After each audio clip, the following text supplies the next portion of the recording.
We will see, because the Milwaukee has more overall torque, but the usability of this drill is more than the Milwaukee. So more torque, less control, more speed, more fun. Here we go.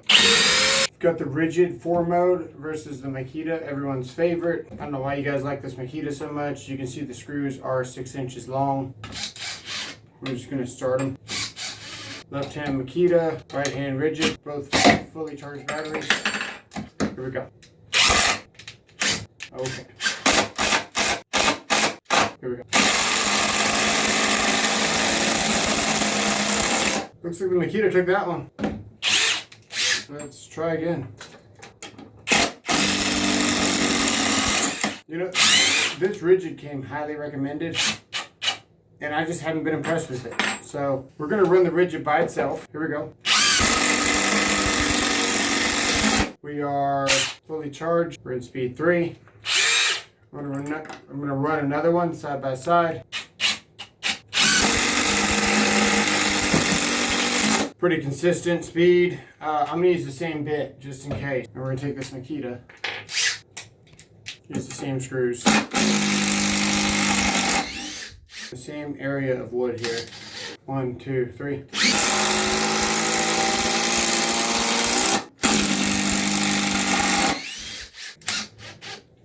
Here we go.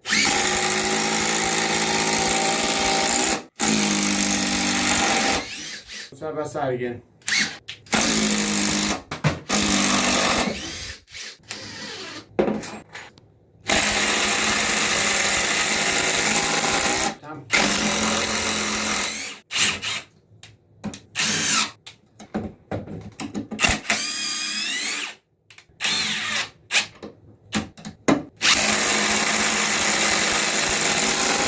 Now.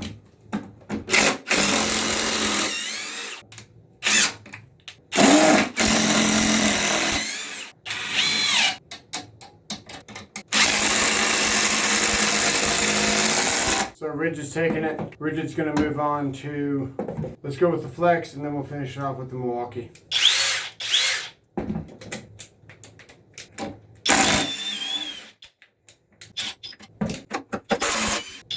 Here we go.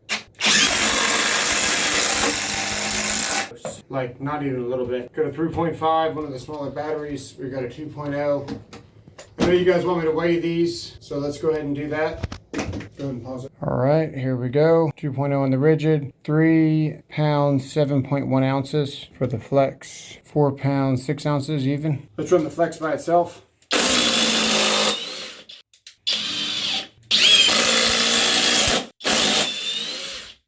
Go ahead and do it again.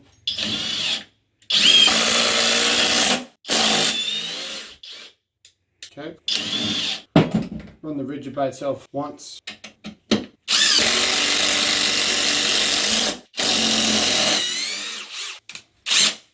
We'll run the Makita by itself once.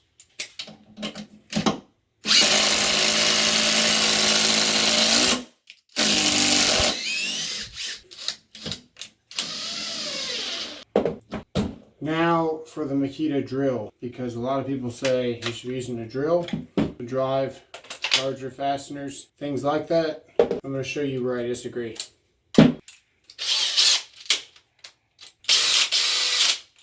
We're in the highest speed, as you should be. Honestly, I really can't think of a good scenario where you're going to need speed 1, because you're just asking for trouble. You got way too much torque. These drills can drive a 5/8 by 12-inch lag just about all the way down. Obviously, it's the wrong tool for the job, and that amount of torque is just not good. You can throw yourself off the ladder. That's why I prefer impacts. One hand, you get more control. And to show you that, we're going to put this in speed 2. We're going to drop it all the way down fairly quickly, even a Makita. Okay, so if we compare that to the Flex Impact here, and we're gonna race them.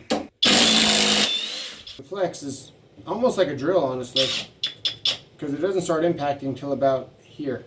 on the screw. So if we can drive most of this down, I would say for most tasks, you don't even need a drill, because the argument is use a drill when driving large fasteners and stuff because it's faster. But if this has enough torque before it starts impacting to drive like a drill, most of your jobs are already done, especially a screw like this. Watch, we're going to sink this down and it's probably not even going to impact, honestly. T25, probably not even going to impact with this. A lot of people say drill is for driving. We don't even impact until the job is done. So with the same mentality here, let's get our drill here. Now the drill should win because it's got more sustained torque, but it's going to be interesting. Let's find out. Here we go.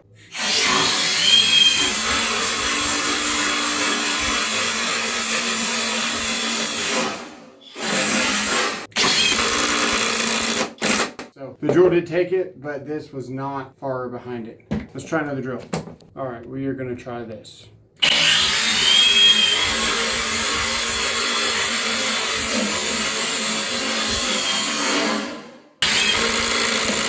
The drill had it, but not by much. Let's see what a Milwaukee impact can do, because we know the Milwaukee impact is probably the best impact, all around versatile, lightest weight, and even if it doesn't have as much torque as the Flex, you know, honestly, I almost prefer the DeWalt's because it's not about power and speed. It's more about the comfort of driving and how light the tool is and carrying the tool every day and things like that. So I really, really like the Flex because it's really powerful and all their tools seem to be over-engineered, and pretty much every Flex tool that I've got has been great. I really don't have any complaints about any Flex tool that I've ever bought.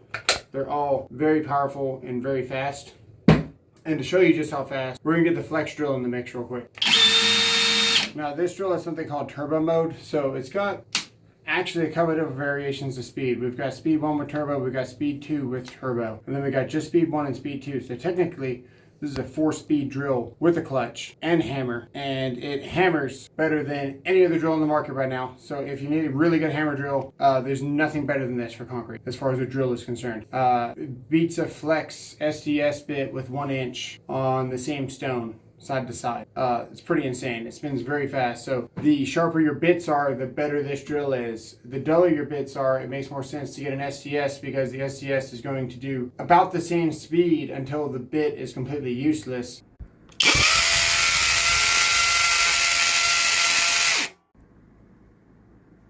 But the Gen 4 stepped it up with a little bit more RPM. Let's see what it's got in concrete. This is a 1/4 inch bit, a very standard size.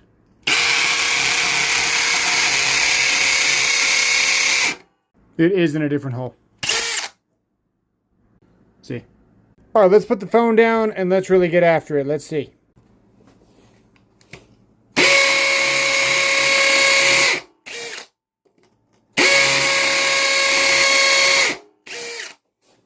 All right, Flex's turn.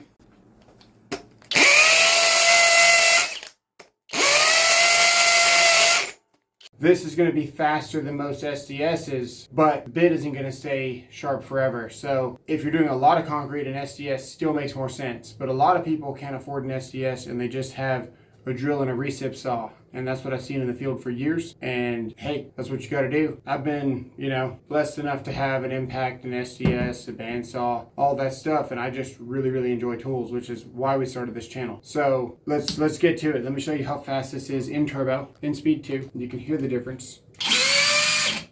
Ready? This is regular speed 2. So now we got the Milwaukee up here in speed 2 as well. And if we put this in turbo beside it, hear the speed on the Flex. So let's see how fast we through. Here we go. That's really fast. Let's see if the Milwaukee can beat it. Might be a challenge with one hand. We will see, because the Milwaukee has more overall torque, but the usability of this drill is more than the Milwaukee. So more torque, less control, more speed, more fun. Here we go.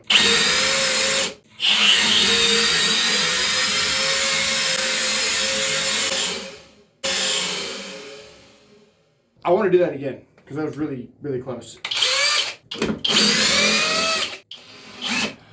The flex sunk it.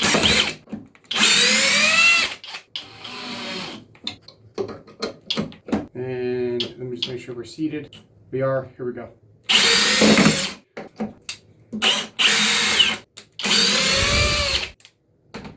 All right, here we go. Let's try round 2. Okay, now we've got the Milwaukee set, but not the flex. Let's we're gonna try it one more time, and if it fails again or I fail again, whatever, we're going to have to do a side by side, which I don't like to do, but it is a better result. But the races are fun, let's be honest. Okay, here we go. 1, 2, 3. Side by side. I think that first side by side was actually really good. Here comes the flex by itself. Here comes the Milwaukee by itself. There you go. Let's run the flex versus the Milwaukee. We're going to give the drill a brand new screw. We'll keep the impact with the cammed out screw. After all, that is what impacts are for. Reduce the cam out. So I think we're going to make it a little bit more fair and put a 6.0 on this. Well, we were down 1 bar. That's okay. So you can already see we're at the same height, but we've got a clearance difference here. Another reason why I like the impact, it just fits easier in places. The drill is definitely needed on the job site, you know, drilling holes, hole saw, things like that. But the impact definitely has a place for just about every time. Here we go. Use my 1, 2, 3. Well, I think we know the drill definitely won that one, but it's getting kind of hard to hold these up here.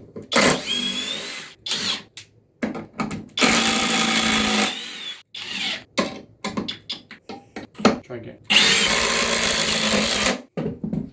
There you go. So, not that much behind it, really. And we've got probably one of the best drills on the market. It's up there with the Flex, the 999, the DeWalt, the 998. And honestly, this is why I like the DeWalt, is because it's actually got 3 speeds and it's a little bit faster than the Milwaukee. I wish I still had it because it's the second best hammer driller because of the speed. So the DeWalts are very versatile for all the tasks. You get that second speed where you're getting a little bit more RPM, less torque, more control. I can't wait to get that back into the shop here. But let's run a Metabo versus a Makita. And then I'm gonna go get my 3.0 battery off the charger. You can pause it. So we got the Milwaukee 3.0 versus the Metabo. We already know which one's gonna win, but the real winner here is the most comfortable tool. I'm going to show you the weight of these. This is the battery that you should probably be using on these Milwaukees. It's a 3.0. There's no point in running a 6 on this. I said it when they came out with the Forge. The day they came out with the Forge 6, I was like, thanks for nothing. Because DeWalt's got a 1.7 power stack and it's so tiny and it makes it probably one of the better tool lines to get into because you always follow the batteries because the tools can always be changed, but the batteries kind of hang around for quite some time. So, I try to follow the batteries wherever I'm going. That's how we got on the Flex train. We knew the lithium stack was coming. And also made with Ego, you know, technology. The Metabo stuff is very smooth. It has 3 different hammers that hit this and it almost acts like a hydraulic driver. So you'll hear the difference here. But it's not going to win this race. But it is a very, very nice. Here we go.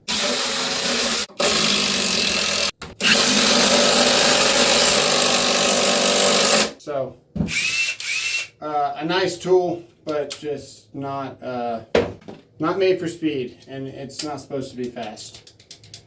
Let's run the Makita.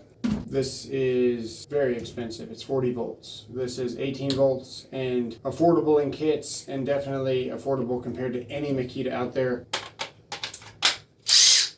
We have another battery here somewhere. Well, I think we know who won that one. Try again.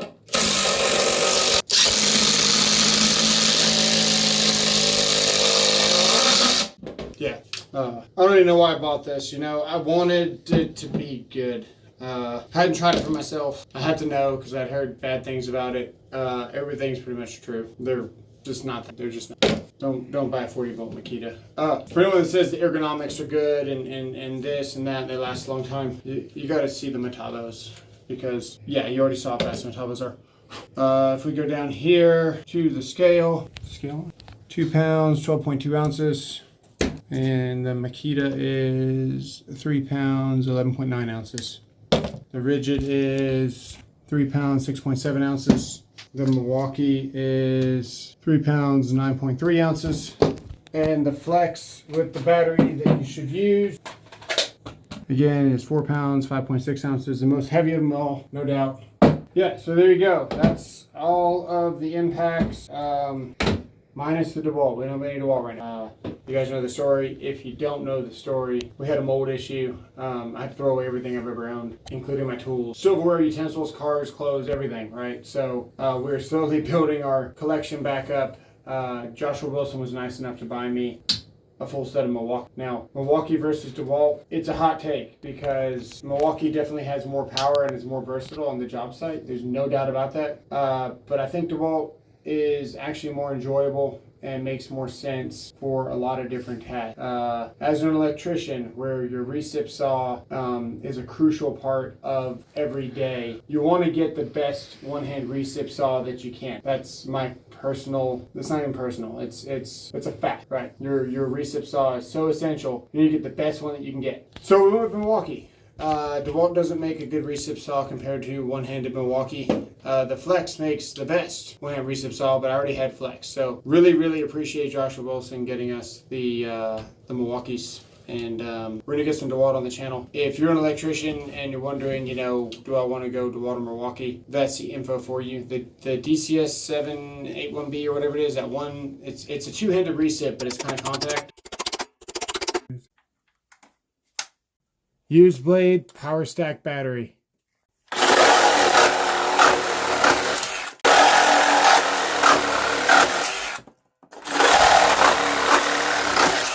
Okay, now my curiosity has peaked. What is this thing gonna sound like?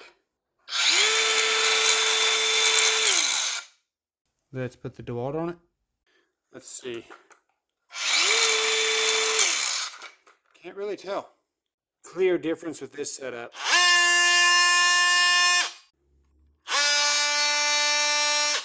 I'll save you the time. The 840 didn't sound that much different.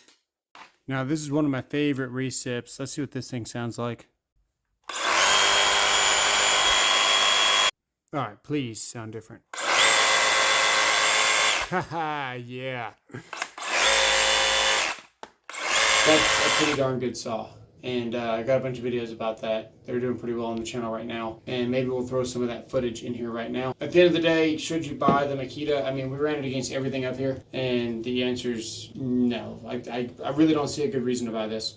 You've got two gateway tools here. This would be your gateway tool if you don't have a good one of the impacts. That's what's going to get you into the line. If you don't have a good drill, that's what's going to get you into the line. And they're just not great. The ergonomics on this is definitely better than most. I don't even know where that is. You got to try the ergonomics on the Flex. It is a little bit heavy up here, but the handle has a very nice contour. It's very grippy, and then you get the 4 speeds with turbo. This has got to be the best drill in the market, and I really do think that this is more versatile just because nothing impacts. Now that I'm thinking about it, we should run the Flex versus the Milwaukee when it comes to small fasteners. So you can see if you're doing a deck or something and you got 2.5-inch screws, you can see here where this is already sunk because back in my Makita days, whenever I was buying Makita and I was doing a deck, you know, just DIY homeowner stuff, I would find myself going to getting a driver because the impact was actually taking too long to sink because you had to stop and you had to wait, then you go to the next screw. I'd be grabbing my drill because it's like zip, zip, zip, zip, done. This just zips and it's done, watch. So we're to that point now where the impacts make more sense than the drill. But is that true for all impacts? Well, let's find out. Here's a 2.5, there's an extra 2.5, this is a 3. I'm gonna run a 2.5 real quick with the Milwaukee. That's zipping done. Still had 2 impacts before it sunk fully.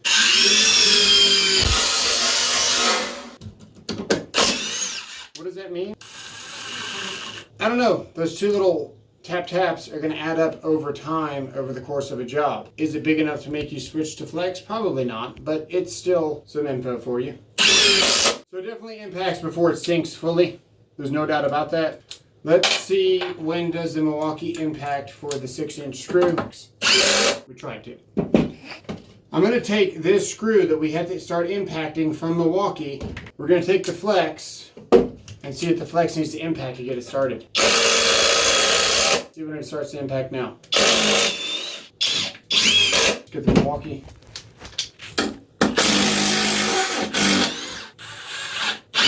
Let's try again. I think it can do better. Let's try one more time.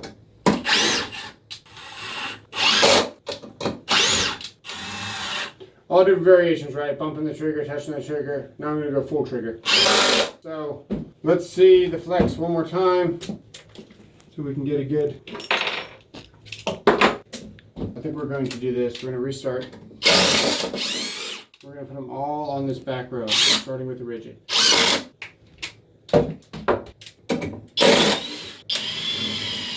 We're in there. Here we go. And I can't stop it as soon as it starts. I'm trying. Should be pretty consistent. Okay, wooden the Ridgid checks out. Oh, we got another one here. There we go. Okay. Then we will grab the Metabo. Okay, flex, Milwaukee, Ridgid&Makita, Metabo. The flex definitely has more torque. It has more RPMs and it sinks stuff before the others start impacting. What does that mean for you? What are you doing with your work? Like I said, if you're doing a whole bunch of screws, it's going to add up. It's just an enjoyable impact. It really is. Bulletproof and got the stack lithium. Efficient too. There you go. That's all I got. Thanks for watching. We'll see you guys in the next one.